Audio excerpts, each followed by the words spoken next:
assets, liabilities, how to take all your money and make sure it's going into assets so your money makes more money and then makes more money, to have that mentality of whenever I get paid, it's going into some sort of an asset that's bringing me more money as opposed to going to a liability. Understand, before reading this book, I remember having a job when I was 19 years old, 19 going on 20. I remember actually saying this and being proud of saying this. This was before I read this book. All right.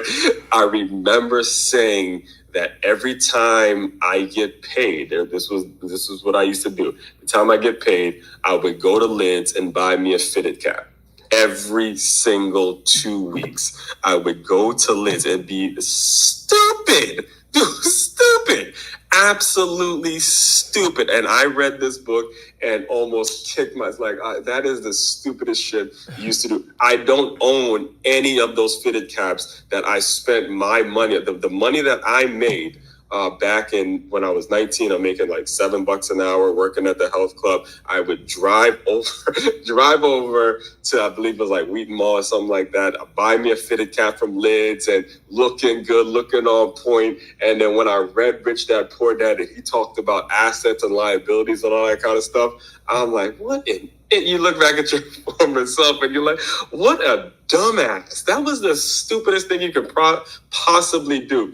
And again, this book was actually given to me because my mother was seeing this transition when I graduated from college, and somebody had gave her a gift, and then she gave it to me. And they didn't give her the Rich Dad Poor Dad book, but it was all the stuff that came with it, the game, the cash flow quadrant, all this stuff, all the merch and everything that was coming with Rich Dad Poor Dad. And then also, I got so into it that I went to one of these seminars. I went to one of because he built up a whole platform, this is Cash Flow Classic, all that kind of stuff.